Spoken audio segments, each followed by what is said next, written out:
बिस्मिल्लाहिर्रहमानिर्रहीम। अस्सलाम वालेकुम व्यूअर्स, कैसे हैं आप? उम्मीद करता हूँ आप और आपके घर वाले बिल्कुल खैरियत से होंगे। आज मैं अपनी इस वीडियो लेक्चर में बताने जा रहा हूँ लॉ ऑफ डिमांड क्या है, डेफिनेशन ऑफ डिमांड क्या है। इस वीडियो को स्टार्ट करने से पहले आपसे काइंडली रिक्वेस्ट है, अगर आपने मेरे चैनल को अभी तक सब्सक्राइब नहीं किया तो काइंडली पहले मेरे चैनल को सब्सक्राइब कर दे और बेल के निशान को लाजमी प्रेस करिएगा ताकि जो फ्यूचर में मैं वीडियो बनाऊँ वो उसके नोटिफिकेशन आपको रिसीव हो सकें।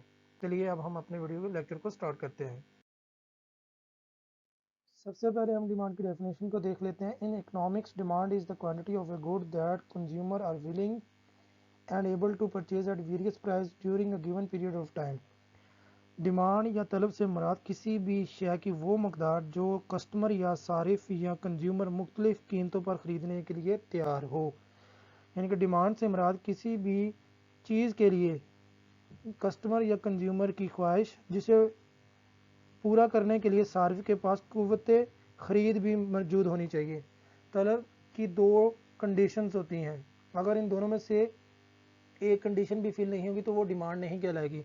जैसे कि ख़रीदने की ख्वाहिश पहली कंडीशन है और दूसरी परचेजिंग पावर, कुव्वत ख़रीद। यानी कि ख़रीदने की ख्वाहिश कस्टमर की होनी चाहिए किसी भी चीज़ के लिए और देन उसके पास कुव्वत ख़रीद भी हो।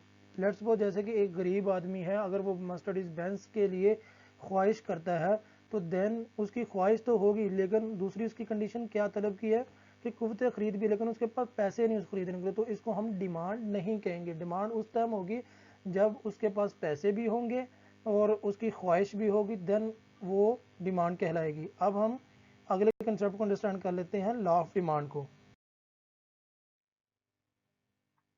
लॉ ऑफ डिमांड क्या है जी? Law of demand state that holding all other factors constant, if the price of certain commodity arises, its quantity demand will go down and vice versa, and other factors are income, population, taste, price of all other goods etc. Law of demand क्या कहता है कि जब किसी भी चीज़ की कीमत बढ़ती है तो क्वांटिटी की डिमांड जो है किसी भी चीज़ की वो कम हो जाती है, और अगर किसी भी चीज़ की कीमत कम हो तो उसकी डिमांड जो होती है वो बढ़ जाती है।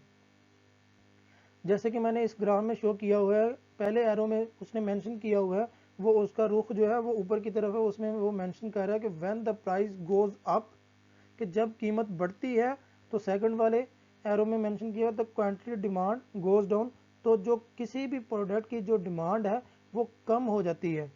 और तीसरे वाले एरो में मैंने बताया कि when the price go down, कि जब किसी चीज़ की कीमत कम होती है, तो फोर्थ वाले एरो में मैंने बताया the quantity demand goes up. यानी कि ये लॉ ऑफ डिमांड कहता है कि जब किसी चीज़ की कीमत कम होती है तो उसकी डिमांड बढ़ जाती है, अगर किसी चीज़ की कीमत ज़्यादा हो जाती है तो उसकी डिमांड कम हो जाएगी। और सेंटर में मैंने एक नोट में मेंशन किया हुआ the relationship between the price and quantity is inverse. देखिए, प्राइस और क्वांटिटी ऑफ डिमांड, यानी कि किसी भी चीज़ की डिमांड में और प्राइस में इनवर्स रिलेशनशिप होता है। वो कैसे इनवर्स रिलेशनशिप कैसे होता है कि एक चीज़ बढ़ रही है तो दूसरी कम हो रही है, अगर कीमत बढ़ रही है तो डिमांड उसकी कम हो जाएगी। ये इनवर्स रिलेशनशिप होता है, यानी कि एक दूसरे के उलट सम्मत में ये चलते हैं कि इस यानी कि किसी शय की कीमत ऊपर को जा रही है तो उसकी डिमांड नीचे को आ जाएगी, यानी कि कम हो जाएगी। इसको हम इनवर्स रिलेशनशिप भी कहेंगे और इनडायरेक्ट रिलेशनशिप भी कहते हैं। और इसमें एक और चीज़ फैक्टर भी मेंशन किया हो कि other factor are income, population, taste, price और ऑल अदर गुड्स सेक्टरा, कि ये ऐसे फैक्टर्स हैं जो ये कांस्टेंट रहने चाहिए, देन ये लॉ ऑफ डिमांड इम्प्लीमेंट होगा। कि वो कैसे?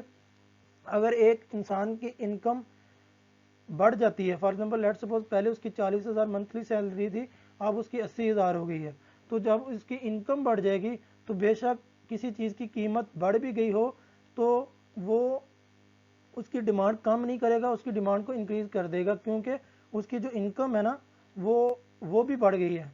इसलिए कहते हैं कि अदर फैक्टर मेन कांस्टेंट रहने चाहिए। ये जो फैक्टर है income, population, taste, price of all other goods, ये सारी के सारे फैक्टर्स जो है ये कांस्टेंट रहेंगे, देन लॉ ऑफ डिमांड जो है इम्प्लीमेंट होगा। चलिए अब हम इस लॉ ऑफ डिमांड को ग्राफ से अंडरस्टैंड करते हैं।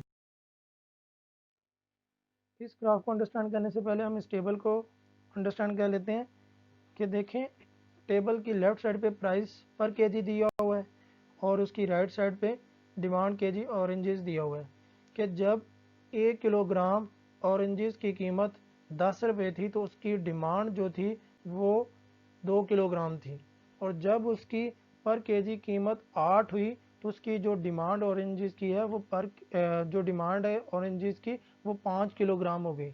कि जब 10 थी, कीमत कम हुई, 10 से 8 हुई तो उसकी डिमांड जो है 2 से 5 पे चली गई, यानी कि 2 से 5 की तरफ गई तो मतलब बढ़ गई। उधर से कीमत कम हो रही है तो डिमांड बढ़ रही है। जब 8 से 6 हुई तो उसकी डिमांड जो है वो 5 से 8 किलोग्राम हो गई, और जब उसकी डिमांड 5 थी, यानी कि सॉरी जब उसकी डिमांड 6 से 5 यानी कि 6 से 5 रुपये किलोग्राम हुई तो उसकी डिमांड 8 से 10 हो गई। लॉ ऑफ डिमांड क्या कहता है कि जब कीमत कम हो रही होती है तो डिमांड जो है वो बढ़ जाती है। तो अब हम इस ग्राफ को अंडरस्टैंड करते हैं कि इसका एक एक्सिस एक्स एक्सिस दिया हुआ है और एक वाई एक्सिस है। एक्स एक्सिस पे क्वांटिटी डिमांड फॉर ऑरेंजेस है और वाई एक्सिस पे प्राइस है। जब देखें वाई एक्सिस जो है प्राइस 10 थी तो उसकी जो डिमांड थी 2 केजी थी, और जब उसकी कीमत 10 से 8 हुई, यानी कि 10 से नीचे को देखें 8 हुई तो उसकी जो डिमांड है वो 5 पर चली गई पर केजी, और जब उसकी कीमत 6 हुई तो उसकी डिमांड 8 पर चली गई, और जब उसकी 6 से कीमत 5 पर हुई तो ऑरेंजेस की जो डिमांड है वो 10 किलोग्राम पर चली गई।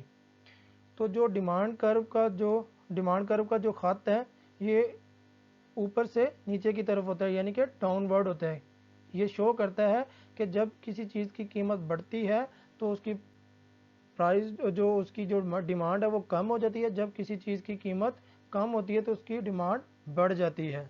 उम्मीद करता हूँ आपको ये लेक्चर मेरा समझ आ गया होगा। अगर आपको किसी किस्म का फर्दर और मसला आता है तो आप मुझे काइंडली कमेंट्स कर दें, और अगर आप कोई और टॉपिक भी अंडरस्टैंड करना चाहते हैं तो काइंडली मुझे कमेंट्स में मेंशन कर दें। और अभी तक अगर आपने मेरे चैनल को सब्सक्राइब नहीं किया तो काइंडली पहले मेरे चैनल को सब्सक्राइब कर दें और शेयर और लाइक करना ना भूलिएगा। ओके, थैंक यू, अल्लाह हाफिज़।